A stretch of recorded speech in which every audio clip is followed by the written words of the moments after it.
Hello and welcome to Pivotal People. Today we're going to be speaking to Arvin Abraham and Sophie McGrath. Arvin and Sophie are partners in healthcare practice at Goodwin Law. Hello, welcome and thank you so much Arvin and Sophie for joining us today at Pivotal People. So what we want to talk to you about a little bit is, rather than talking about work, which you're both very used to doing, we want to take you back to your childhood. I want to find out a little bit about what brought you to where you are now. Sophie, tell me about where you grew up. So I don't know if you can tell from the accent, but I was born in Australia. Yeah. I was born in the hospital where my father worked and met my mother, who was a nurse. They married very quickly and I was born about a year later. So I grew up in this tiny town in Australia called Maitland, which has got a population of about 45,000. Went to school in Newcastle, grew up with a father who was the local obstetrician and gynecologist. And then we moved to the UK actually for a while when he was finishing his specialisation. Moved back to Australia at the end of that and then went to Sydney for law school and decided I wanted to come back to the UK and work. So after about a year of working in Australia, I moved to the UK, which was about 22 years ago. Wow, now. That's interesting because a lot of people, most people, I would say, choose to go to Australia rather than come to England. You know, you see a huge amount of people emigrating over there. Yeah, quite. I got stuck. I married an Englishman, so... Okay. I get it. We follow the love trail. Yes, of course. Okay, what about you, Arvin? Where did you grow up? So I was actually born in Sri Lanka, wow. which you probably cannot tell from the accent, but I moved to California when I was about 3 years old. So I grew up in the Central Valley of California, which is kind of the agricultural heartland of the state. So no beaches, no mountains, it's just farms and deserts. Went to law school in Boston, and as part of my law school in the States, did a year over here in the UK.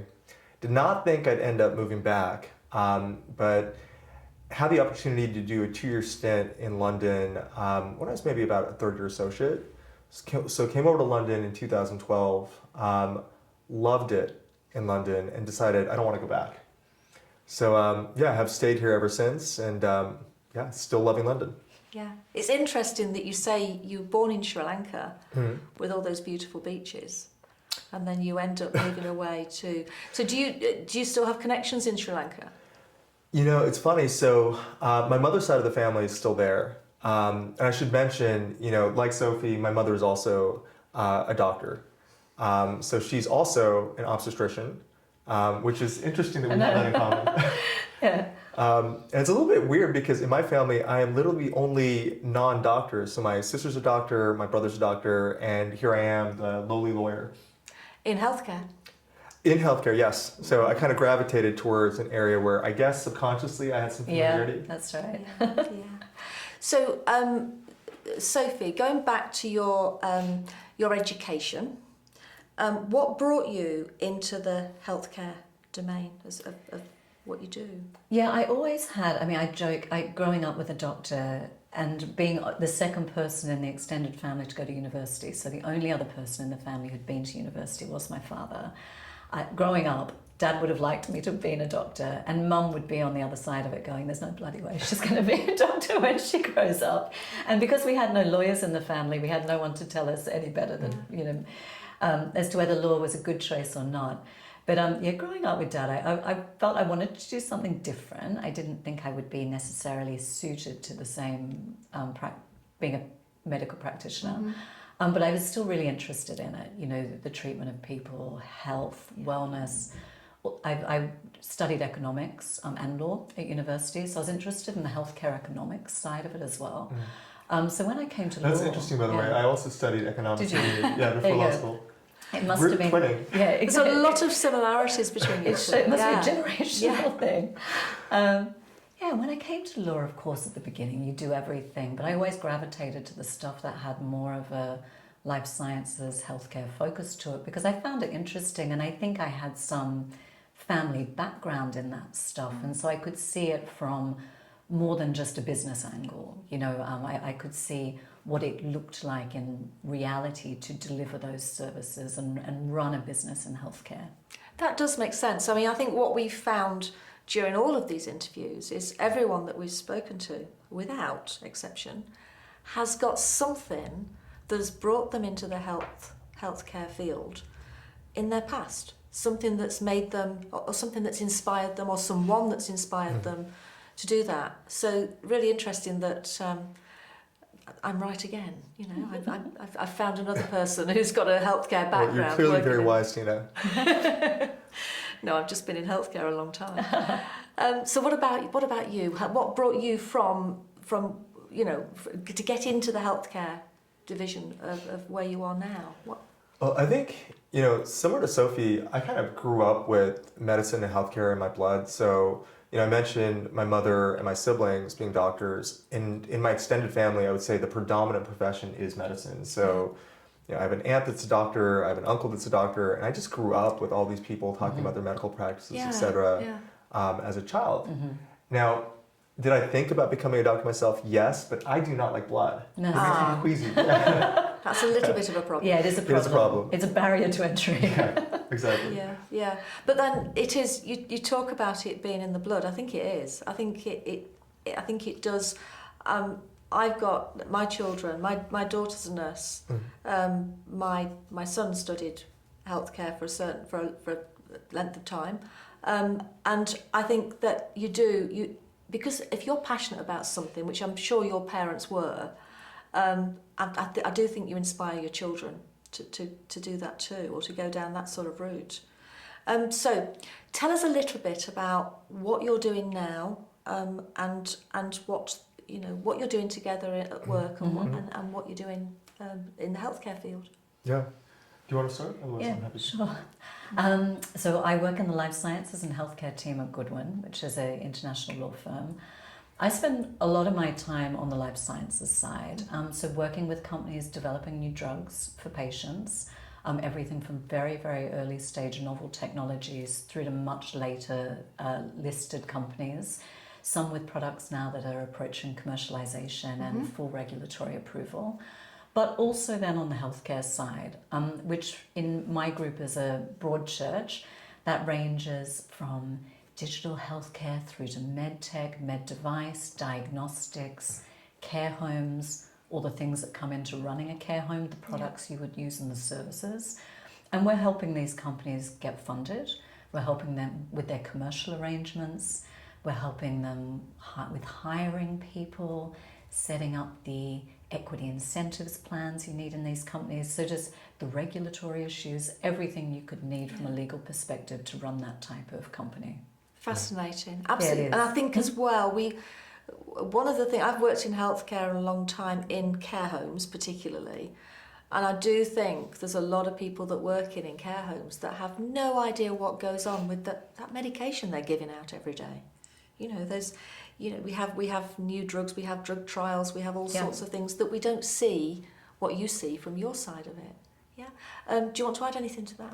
Yeah, so I have a bit of a different practice from Sophie in some ways. So I sit in our private equity team, and I'm predominantly working with private equity sponsors buying and selling assets.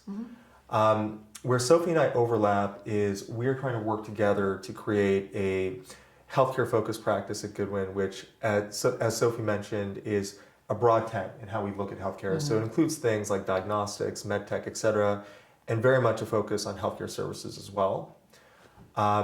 So, you know, we are looking at this as an opportunity to kind of be a preeminent law firm in this sector of the ecosystem and really kind of deploy that kind of ecosystem consciousness, the kind of cross-life cycle perspective and practice that Sophie has, and the background that I have working with private equity sponsors to present a very comprehensive offering to companies in this space. Fantastic. So the future for you and for your firm. And we hope for the ecosystem also. So we're an incredibly innovative law firm. You know, we have traditionally been viewed as the U.S. law firm with probably the most tech-savvy and innovation-focused practice. And we're trying to deploy that same kind of ethos of, you know, working with the disruptors, et cetera, in the various sectors that we operate in to the healthcare space. And we're just really looking forward to the opportunity to interact more with the ecosystem and help really to grow it in whatever way we can and to support all of you guys in your efforts. Yeah. Great. And where do you see the future? Yeah, I think we're at a really interesting time, Yeah. which was maybe accelerated by COVID. Yeah. But if we look at the next decade for healthcare, there's a couple of really big themes I think that come out. One is the healthcare economics aspect. You know, we are trying to solve healthcare issues with a limited government budget. Absolutely. So how do we make the most of that money, and where does private enterprise come in alongside that? I think that's one. I think the next was the digitalization of healthcare and healthcare delivery. And part of that is AI, which I know everyone talks about, and it's a bit, there's a risk of it sounding overhyped. But if you look at what Google DeepMind AlphaFold's doing, for example, in its acceleration of the pace of getting drug candidates into clinical trials, it's remarkable. I mean, because it can run data analysis just at a much, much faster level. So we look at that next 10-year decade, and the rate of new innovation, in theory, should accelerate, which hopefully helps us solve some of the fundamental issues we face in the healthcare system at the moment. And then the other one I think we see is, stuff that sort of comes at you sideways, and then it's a total landscape shift. So that would be something like the Ozempic and Wegovy, where that will shape the next decade. Obesity is a huge challenge in the healthcare system. We have medications which provide their own challenges, but which are helping to address that obesity endemic, and which have knock-on effects for all other type of related disease states, cardiac, focus on metabolic disease. So I think this next decade is hugely interesting. Yeah. I think it's going to be incredibly interesting. And what I would add I agree with all those themes. I think funding is increasingly a problem. I mean, the Western world, budgets are stretched. Delivery of care is facing massive constraints as a result of that. AI is transformative. I think totally agree with you when it comes to the production of new types of therapies. AI is changing things at a rapid pace. And who knows what else AI will enable us to produce over the next couple of years. You mentioned Wegovy, Ozempic being game changers, but like with the advent of AI, I think the pace of drug discovery is just going to accelerate.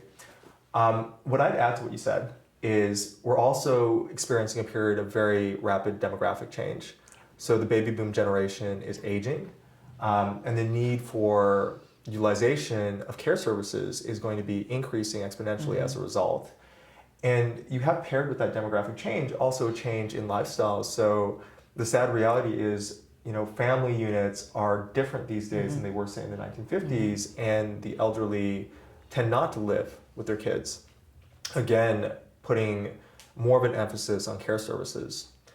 And you have that kind of married up with this rapid pace of change when it comes to therapeutics, potentially life extension technologies or therapeutics that will enable you to live a much healthier and better quality of life as you age. So you've got this really interesting milieu of different things that are happening, all kind of like mixing up at the same time. What do you love about what you do? I love working with the people we work with, the companies we work with. They're all very mission driven. I mean, they really are looking to improve people's lives, improve patients' lives. Normally extremely clever people that work within these organizations who really are doing it for the greater good.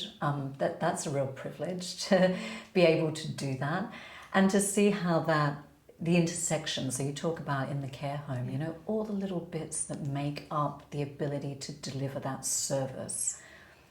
Everything from the beds to the products to the medicines to the building itself.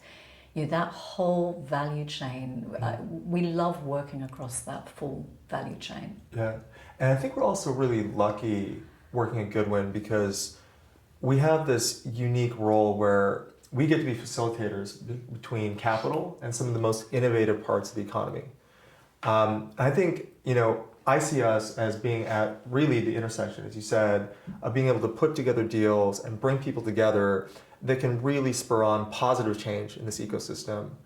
And the other thing that I'm really relishing about our role and helping to build the healthcare practice at Goodwin in London is, we really get a chance to create something here, which is a different type of legal practice in the healthcare space. You've got a lot of law firms already operating in the sector, but very few that focus on the innovative aspects of the economy the way that we do.